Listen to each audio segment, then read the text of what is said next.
नमस्कार, मी श्वेता अंकले. तरुण भारतच्या न्यूज बुलेटिन मध्ये आपल्या सर्वांचे स्वागत. आता पाहूया ठळक घडामोडी. अनैसर्गिक मृत्यूमुळे देशात चर्चेत आलेले धर्मस्थळ प्रकरणाची आता एका अज्ञात व्यक्तीने रचलेलं कुभांड असल्याचा संशय आहे. ती अज्ञात व्यक्ती चामराजनगरमधील चिन्नप्पा आहे. बनावट कथा रचून पोलीस व सरकारची दिशाभूल केल्याच्या आरोपाखाली एसआयटीने त्याला अटक केली आहे. एसआयटी प्रमुख प्रणव मोहंती यांच्या उपस्थितीत त्याला ताब्यात घेण्यात आलं. तक्रारदाराच्या जबाबात तफावत आढळली असून त्याने जाणून बुजून पोलिसांची दिशाभूल केली असावी असा संशय आहे. अनैसर्गिक मृत्यू संदर्भात धर्मस्थळ पोलीस ठाण्यात तक्रार दाखल झाल्यानंतर सरकारने पुढील तपासासाठी एसआयटी स्थापन केली. त्यानुसार एसआयटी अधिकाऱ्यांनी तक्रारदाराने दर्शवलेल्या 17 ठिकाणी उत्खनन केले, मात्र त्यांना कोणतेही महत्त्वाचे अवशेष सापडले नाहीत. त्यामुळे उत्खननाचे काम थांबवून त्या अज्ञात व्यक्तीची चौकशी सुरू केली. वडगाव मेन रोडवरील भारतनगर परिसरात रविवारी अचानक 3 डुकरांचे आणि एका कबुतराचा मृतदेह आढळून आल्यानं परिसरात चिंता पसरली आहे. या प्रकरणी विषबाधा किंवा संसर्गजन्य रोगाचं कारण असल्याची शंका व्यक्त होत असून नागरिकांनी बेळगाव महानगरपालिकेच्या आरोग्य विभागाकडून तातडीने चौकशीची मागणी केली आहे. घटनेमुळे परिसरातील रहिवाशांमध्ये भीतीचं वातावरण आहे. मृत्यूचं नेमकं कारण जाणून घेण्यासाठी शवविच्छेदन करून अहवाल प्राप्त होणं आवश्यक आहे असं नागरिकांचं म्हणणं आहे. विषबाधा झाल्याचा संशय व्यक्त केला जात असून कुठल्याही प्रकारचा व्हायरल इन्फेक्शन किंवा दूषित अन्नाचं सेवन यामुळे मृत्यू झाला असण्याची शक्यता वर्तवली जाते. परिसरातील इतर जनावरांवर आणि लोकांवर याचा परिणाम होऊ नये यासाठी बाधित भागाची तपासणी करणं आणि स्रोताचा शोध घेऊन प्रतिबंधात्मक उपाययोजना राबवणं गरजेचं आहे. दरम्यान मृत डुकरांचे शव त्वरित हटवण्याची मागणी स्थानिक नागरिकांनी केली असून महापालिकेने स्वच्छता आणि निर्जंतुकीकरणाची उपाययोजना करावी असं आवाहन करण्यात आलंय. बेळगाव जिल्ह्यातील ऐतिहासिक सौंदत्ती यल्लमा मंदिर परिसराच्या विकासासाठी 230 कोटी रुपयांचा आराखडा तयार करण्यात आला आहे. डिसेंबर 2026 पर्यंत या आराखड्यानुसार विकास कामे पूर्ण होतील अशी माहिती पर्यटन मंत्री एच.के. पाटील यांनी दिली. विधान परिषदेत कर्नाटक पर्यटन व्यापार अधिनियम विधेयकावर बोलताना ते म्हणाले की सौंदत्ती यल्लमा क्षेत्र हे राज्यातील अत्यंत प्रमुख धार्मिक स्थळांपैकी एक आहे. देश विदेशातून भाविक येथे येतात. भाविकांना किमान मूलभूत सुविधा देण्यासाठी आम्ही 230 कोटी रुपयांची योजना आखली आहे. जिल्हाधिकाऱ्यांच्या समिती नेमण्यात आली आहे. नेतृत्वाखाली लवकरच निविदा मागवण्यात येतील असे त्यांनी सांगितले.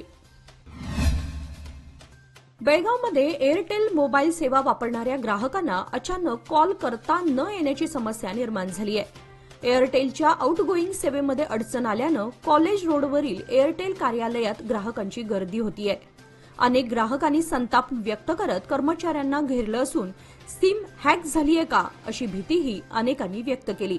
मोबाईलमध्ये एअरटेल सिम असल्यास तात्काळ तपासणी करा, कारण अनेक युजर्सना कॉल करता येत नसल्याचं समोर आलंय. या संदर्भात अद्याप अधिकृत खुलासा झालेला नसून सेवा केव्हा पूर्ववत होईल याची प्रतीक्षा आहे.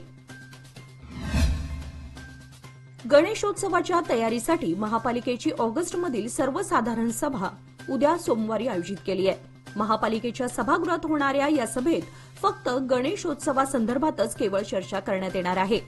महापौर मंगेश पवार यांच्या अध्यक्षतेखाली होणाऱ्या या सभेमध्ये केवळ गणेशोत्सव काळातील तयारी, संभाव्य अडचणी यावर चर्चा करून निर्णय घेण्यात येणार आहे. गणेशोत्सवामुळे इतर विषयांना बगल देण्यात आली आहे.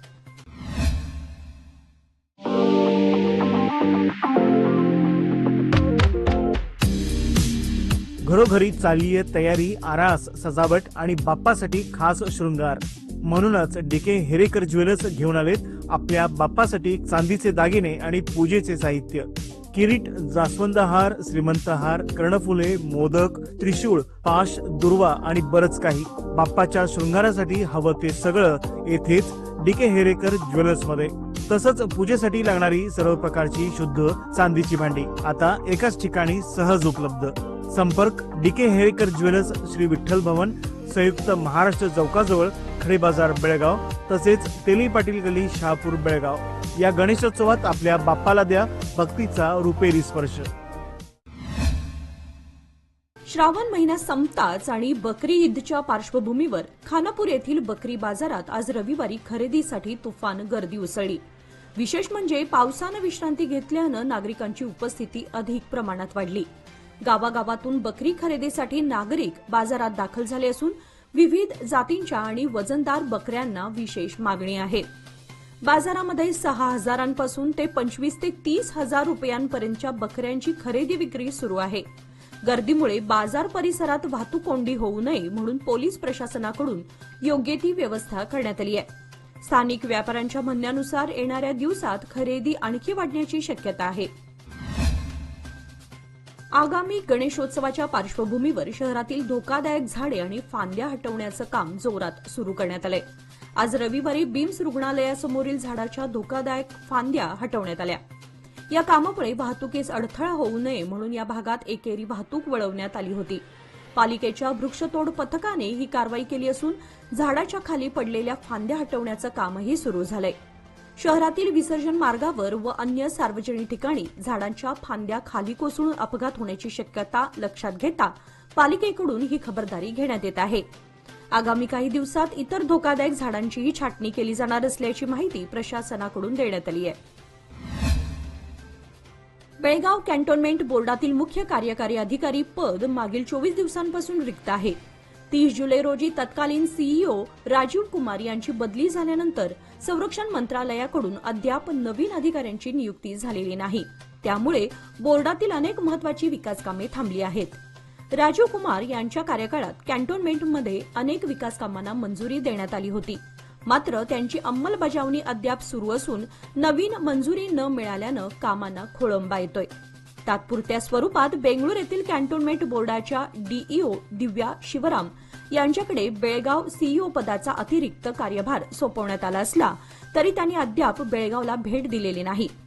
या रिक्ततेमुळे दैनंदिन कामकाज, विकास योजनांची अंमलबजावणी आणि निर्णय प्रक्रियेत अडथळे निर्माण झालेत. स्थानिकांनी संरक्षण मंत्रालयाने लवकरात लवकर नवीन सीईओंची नियुक्ती करावी अशी मागणी केली आहे. दारिद्र्य रेषेखालील शिधापत्रिकांसाठी अर्ज केलेल्या नागरिकांना लवकरच नव्या शिधापत्रिकांचं वाटप करण्यात येणार आहे. याबाबत अन्न व नागरी पुरवठा मंत्री के.एस. मुनियप्पा यांनी सूतोवाच केले आहेत. सध्या अर्जदारांची पडताळणी करण्यात येत असून लवकरच हे काम पूर्ण होणार आहे. त्यानंतरच पात्र कुटुंबियांना बीपीएल शिधापत्रिका वितरण करण्यात येणार असल्याचं त्यांनी सांगितलं. गेल्या काही वर्षांपासून बीपीएल शिधापत्रिका धारकांची संख्या मोठ्या प्रमाणात वाढली आहे. यापैकी अनेक जण अपात्र असले तरी बीपीएल शिधापत्रिका मिळवल्या आहेत. अशा शिधापत्रिका धारकांचा शोध घेण्यात येत असून यासाठी राज्य सरकारने पडताळणी प्रक्रिया हाती घेतली आहे. पाऊस पूर्णतः ओसरला असून धरणातून मोठ्या प्रमाणात होणारा पाण्याचा विसर्ग देखील कमी झाला. पण असं असलं तरी कृष्णा व दूधगंगा नदीकाठी पूरस्थिती जैसे थेच आहे. नागरी वस्तीपर्यंत पुराचं पाणी आल्यानं नदीकाठची कुटुंबे जीवनावश्यक वस्तूंसह सुरक्षित ठिकाणी राहण्यास गेली आहेत. पाणलोट क्षेत्रातून येणाऱ्या पाण्याच्या प्रवाहामुळे चिकोडी तालुक्यातील कृष्णा व दूधगंगा नदीकाठी पूरस्थिती निर्माण झाली आहे. अनेक कुटुंबियांना घरे सोडून स्थलांतरित व्हावं लागलंय. नद्या इशारा पातळी ओलांडल्यानंतर साऱ्यांचीच धाकधूक वाढली होती. सार्वजनिक ठिकाणी गांजा सेवन केल्याच्या आरोपावरून मार्केट व शहापूर पोलिसांनी 3 जणांना अटक केली आहे. शुक्रवारी ही कारवाई करण्यात आली आहे.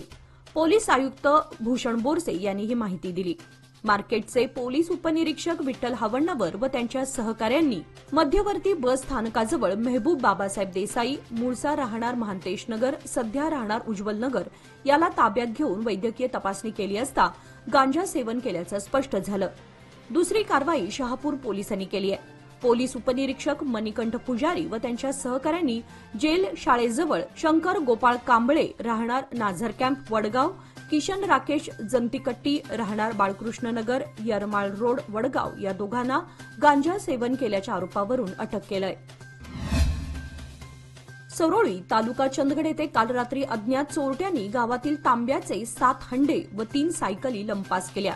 गुरुवारी मध्यरात्री अज्ञात चोरट्यांनी गावात प्रवेश करत घरांच्या परसातील बाथरूममधील तांब्याच्या हंड्यांची चोरी केली. यामुळे ग्रामस्थात भीती पसरली आहे. जयवंत पाटील, आनंद पाटील, गोविंद पाटील, मारुती पाटील, यल्लाप्पा पाटील, लक्ष्मी पाटील, मल्लवा पाटील यांच्या घरातील तांब्याचे हंडे चोरट्यांनी लांबवले.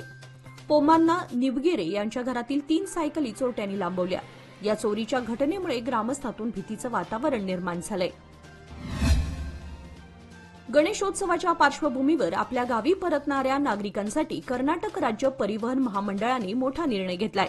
प्रवाशांची वाढती गर्दी लक्षात घेऊन 25 व 26 ऑगस्ट रोजी विशेष 1500 अतिरिक्त बसेसची व्यवस्था करण्यात आली आहे. गणेश चतुर्थी 27 ऑगस्टला असून बेंगळुरूहून राज्यातील विविध भागांमध्ये जाणाऱ्या प्रवाशांची संख्या लक्षणीय आहे. यामुळे प्रवाशांना कोणताही त्रास होऊ नये म्हणून Volvo, Airavat, AC sleeper, non AC sleeper, Rajhans, Vegdoot यासारख्या बसेस उपलब्ध करून देण्यात येणार आहेत. हे विशेष बस सेवेचे फेरे 31 ऑगस्टपर्यंत सुरू राहणार असून त्या दिवशी गावी गेलेले प्रवासी पुन्हा बेंगळुरूकडे परतू शकतील. या सेवेमुळे प्रवास अधिक सोयीस्कर व नियोजित वेळेमध्ये पार पडण्यास मदत होणार आहे. परिवहन विभागाच्या या निर्णयामुळे गणेशोत्सवासाठी गावी जाणाऱ्या हजारो प्रवाशांना मोठा दिलासा मिळालाय. रस्त्यावर थांबून वाहनांवरील कारवाई बंद झाल्यामुळे वाहन चालकांनी रहदारी नियमांकडे दुर्लक्ष करू नये. प्रत्येक वाहनावर सीसीटीव्हीसह रहदारी पोलिसांकडून नजर ठेवली जात असून दंडात्मक कारवाईतही वाढ झाली आहे. तसेच वाहनाचा दंड भरण्याची सोयही बेळगाव 1 मध्ये करण्यात आली आहे. त्यामुळे शहरातील प्रत्येक वाहन चालकानं रहदारी नियमांचं पालन करावं असं आवाहन पोलीस आयुक्तालयानं केलंय. रहदारी पोलिसांकडून कोपऱ्यांवर तसेच मुख्य चौकांमधील रस्त्यावर थांबून जी कारवाई केली जात होती ती आता बंद झाली आहे. त्यामुळे आता आपल्यावर कारवाईच होणार नाही अशा आविर्भावात वाहन चालकांनी राहण्याची गरज नाही. कारण पोलीस जरी थेट कारवाई करत नसले तरी सीसीटीव्ही तुमच्या वाहनांची छबी टिपत आहेत. शिवाय नो पार्किंग, भरधाव वाहन नेत असल्यास अशा वाहनांचे फोटो पोलिसांकडून घेतले जात आहेत. आता वाहन चालकांना सोपं व्हावं यासाठी दंड भरण्याची सोय बेळगाव 1 मध्ये केली आहे. या मान्सून मध्ये मिळवा सुरक्षित साथ, कमी कालावधीत उत्तम व्याज. सादर आहे लोक मान्सून ठेव योजना. मिळवा 500 दिवसांच्या ठेवीवर 10.25% व्याज. ज्येष्ठ नागरिकांसाठी 0.50% अधिक व्याज. अधिक माहितीसाठी आमच्या नजीकच्या शाखेला भेट द्या किंवा कॉल करा 1800-212-4050. लोकमान्य, प्रत्येक पावलावर तुमच्या सोबत. योजना फक्त सभासदांकरिता. नियम व अटी लागू. राज्य सरकारची महत्वाकांक्षी योजना असणारी गृहलक्ष्मी योजनेची अंमलबजावणी विलंबाने होतीये. यामुळे लाभार्थी महिलांतून सातत्याने विचारणा होत आहे. दरमहा वेळेवर रक्कम जमा होत नसल्यानं नाराजीही व्यक्त करण्यात येत आहे. दरम्यान सध्या योजनेची जून महिन्याची रक्कम जमा करण्यात आली असून टप्प्याटप्प्याने ही रक्कम गृहलक्ष्मी लाभार्थी महिलांच्या खात्यामध्ये जमा करण्यात येत आहे. जुलै महिन्याची रक्कम येत्या गणेश चतुर्थीच्या आधी जमा केली जाणार आहे अशी माहिती महिला आणि बालकल्याण खात्याच्या मंत्री लक्ष्मी हेब्बाळकर यांनी दिली आहे. सध्या जूनमधील रक्कम जमा करण्यात आली आहे. लाभार्थ्यांच्या खात्यामध्ये ही रक्कम टप्प्याटप्प्याने जमा होत असल्याचं त्या म्हणाल्या. तसेच उर्वरित जुलै महिन्याची रक्कम येत्या गणेश चतुर्थीच्या आत जमा केली जाणार असल्याचंही त्यांनी सांगितलं. बेळगावातील ज्योतिनगर आणि बेक्कनहळ्ळी परिसरात भटक्या कुत्र्यांचा उपद्रव वाढलाय. या कुत्र्यांकडून नागरिकांना नाहक त्रास सहन करावा लागत असून लहान मुले, वृद्ध यांच्यासाठी ही समस्या धोकादायक बनली आहे. स्थानिक नागरिकांनी महापालिकेकडे यासंदर्भात वारंवार तक्रारी करूनही अद्याप कोणतीही ठोस कारवाई झाली नसल्याची नाराजी व्यक्त होत आहे. प्रशासनाने तात्काळ लक्ष घालून योग्य ती कारवाई करावी अशी मागणी होतीये. सट्टेबाजी संबंधित मोबाईल गेम्सवर बंदी घालण्याचा निर्णय केंद्र सरकारने घेतला आहे. मंत्रिमंडळ बैठकीत या निर्णयाला संमती देण्यात आली. संसदेच्या अधिवेशनात यासंबंधीचे विधेयक सादर करण्याचाही निर्णय घेण्यात आला आहे. तसेच या बैठकीत राजस्थानमधील 2 प्रकल्पांना मान्यता देण्यात आली. डिजिटल सट्टेबाजीवर नियंत्रण आणणं, तरुणाईला लागलेले सट्टेबाजीचं व्यसन आणि या क्षेत्रात चाललेली फसवणूक दूर करणं, तसेच विविध राज्यांमध्ये असलेल्या भिन्न भिन्न जुगार विरोधी कायद्यांमध्ये समन्वय प्रस्थापित करणं आणि लोकांना आर्थिक फसवणुकीपासून वाचवणं अशा विविध उद्देशांसाठी हा निर्णय घेण्यात आलाय. बेळगाव तालुक्यातील हजारो एकर जमिनीतील शेतवडीमध्ये ये-जा करण्यासाठी महत्वाचे असलेल्या सारण रस्त्याची अक्षरशः दुर्दशा झाली आहे. या रस्त्यावर गुडघाभर चिखल झाल्यानं चालणं देखील मुश्किल झालंय. तरी संबंधित खात्याने तातडीने बोर्डर खडी टाकून या रस्त्याची तात्पुरती दुरुस्ती करावी अशी मागणी या भागातील शेतकऱ्यांनी केली आहे. बेळगाव ग्रामीण मतदार क्षेत्रातील पश्चिम भागामध्ये शेतकरी वर्गाला शेतवडीमध्ये ये-जा करण्यासाठी पक्के रस्ते कोणत्याच भागात नसल्यानं शेतकऱ्यांची कुचंबणा होतीये. हजारो एकर जमिनीमध्ये शेतकऱ्यांची शेतवडीमध्ये पिके पिकवण्यासाठी रात्रंदिवस ये-जा असते. मात्र पक्के रस्ते नसल्याने शेतकऱ्यांचे हाल होत आहेत. याची दखल लोकप्रतिनिधींनी घेणं गरजेचं आहे, असं अनेक शेतकऱ्यांचं म्हणणं आहे. तरी तातडीने याचा विचार लोकप्रतिनिधींनी करून शेतवडीमध्ये ये-जा करण्यासाठी पक्क्या रस्त्यांची निर्मिती करावी, अशी मागणी शेतकऱ्यातून करण्यात येतेय. शहरातील ट्रॅफिक जामची समस्या दिवसेंदिवस वाढत असून काकतीवेस रोडवर दुतर्फा पार्किंगमुळे रहदारी ठप्प होण्याचे प्रकार वाढलेत. यामुळे या मार्गावरून ये-जा करणाऱ्या वाहनधारकांना मोठ्या अडचणींना सामोरं जावं लागतंय. विशेषतः कामाच्या वेळेमध्ये या मार्गावर प्रचंड वाहतूक कोंडी होत असते. दुकानदार आणि नागरिकांकडून वाहनांची बेधडक दुतर्फा पार्किंग केल्यानं वाहतुकीचा प्रवाह अडतो. परिणामी या रस्त्यावर नेहमीच वाहतूक कोंडीचा सामना करावा लागतो. नागरिकांनी या समस्येकडे रहदारी पोलीस विभागाने तातडीने लक्ष देऊन येथे एकेरी पार्किंगची अंमलबजावणी करावी, अशी जोरदार मागणी केली आहे. वाहनांची एकेरी पार्किंग लागू केल्यास ट्रॅफिक जाम कमी होऊ शकतो आणि रहदारी सुरळीत होण्यास मदत होईल. याशिवाय सखोल तपासणी करून वाहने चुकीच्या पद्धतीने उभी करणाऱ्यांवर कारवाईची गरज असल्याचं नागरिकांचं मत आहे. पाणी पातळी जसजशी वाढत आहे तशी पूरस्थिती आणखी घट्ट होत चालली आहे. पाणलोट क्षेत्रातील पावसाचं प्रमाण कमी झालं असल्यानं धरणातून होणारा पाण्याचा विसर्ग मंदावलाय. आज रविवारी देखील कृष्णा व दूधगंगा नदीच्या पाणी पातळीमध्ये वाढत झाली आहे. पण पाण्याचा प्रवाह मंदावला असला तरी नदीकाठी धोका कायम आहे. तालुक्यातील कृष्णा दूधगंगा नदीचं पात्र अद्यापही विस्तारत असून नदीकाठी असणाऱ्या लोकवस्तीत हळूवार पुराचं पाणी शिरतंय. वाढत्या पाणी पातळीवर प्रशासन लक्ष ठेवून आहे. दूधगंगा नदीने इशारा पातळी ओलांडली आहे, तर दूधगंगा नदीची धोका पातळी 538 मीटर आहे. सध्या दूधगंगा इशारा पातळी ओलांडून धोका पातळी समीप पोहोचली आहे. कृष्णा नदीच्या पाणी पातळीत वाढ झाली असून अद्याप परिस्थिती तशीच असून थोड्या प्रमाणात पाणी कमी होतंय. 8 दिवसांपूर्वी झालेल्या पावसामुळे शेती पिकांचं प्रचंड नुकसान झालंय.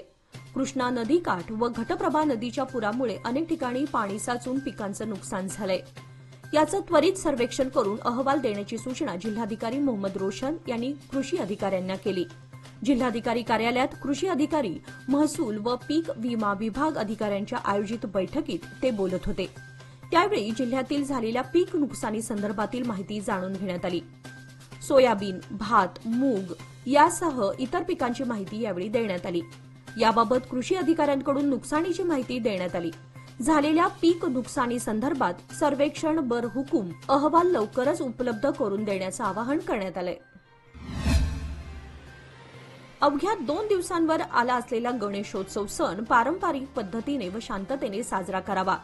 गणेशोत्सव प्रदूषणमुक्त साजरा करण्याचं आवाहन यमकनमंडी पोलीस ठाण्याचे पोलीस उपनिरीक्षक शिवकुमार मन्निकेरी यांनी केले. ते दड्डी येथील महालक्ष्मी मंदिरात आयोजित शांतता सभेत बोलत होते. धार्मिक सण साजरे करताना पूर्वीप्रमाणेच परंपरा जोपासली पाहिजे. गणेशोत्सव साजरा करताना पर्यावरणाचं भान सार्वजनिक गणेश उत्सव मंडळांनी ठेवलं पाहिजे. मंडळांनी सांस्कृतिक कार्यक्रमाचं आयोजन करावं व विद्यार्थ्यांच्या कलागुणांना वाव देण्यासाठी भाषण स्पर्धांसह विविध स्पर्धांचं आयोजन केलं पाहिजे. मंडळाने डीजेचा वापर करू नये असे आवाहन मन्निकेरी यांनी केले. गेल्या सप्ताहात सलग 6 ते 7 दिवस झालेल्या संततधार पावसाने दूधगंगा, वेदगंगा नद्यांना महापूर येऊन या महापुराचं पाणी अद्याप उभ्या पिकात असल्यानं पिकांचं नुकसान झालंय. त्यामुळे शेतकरी आर्थिक संकटात सापडला आहे. तेव्हा या नुकसानग्रस्त शेतकऱ्यांना कर्नाटक शासनाने त्वरित नुकसान भरपाई देऊन त्यांना दिलासा द्यावा, अशी मागणी कर्नाटक राज्य शेतकरी संघटनेच्या भोज शाखेच्या वतीने करण्यात आली. गेल्या 4 दिवसांपासून पावसाने परिसरात उघडीप दिली आहे. संततधार पावसाने आठवडाभर परिसराला नको नको करून सोडलं होतं. महापूर येण्याची भीती देखील व्यक्त होत होती. तालुक्यातील सर्व बंधारे पाण्याखाली गेल्यानं वाहतूक ठप्प झाली होती. इतर मार्गाने वाहतूक वळवावी लागली होती. पावसाने उघडीप दिल्यानंतर देखील सुमारे आठवडाभर पाणी पातळीमध्ये घट होताना दिसत नव्हती. यामुळे बंधारे पाण्याखालीच राहिले होते. आता पावसाने उघडीप दिल्यानं आणि धरणातून होणारा विसर्ग देखील कमी झाल्यानं पाणी पातळीमध्ये घट होत आहे. याचबरोबर आजचे बातमीपत्र इथे संपले. अधिक माहिती आणि ताज्या घडामोडींसाठी पाहत रहा तरुण भारत न्यूज चॅनल. तसेच आमच्या चॅनलला लाईक, शेअर आणि सबस्क्राईब करायला विसरू नका. आणि विश्वासार्ह बातम्यांसाठी दररोज वाचा दैनिक तरुण भारत. धन्यवाद.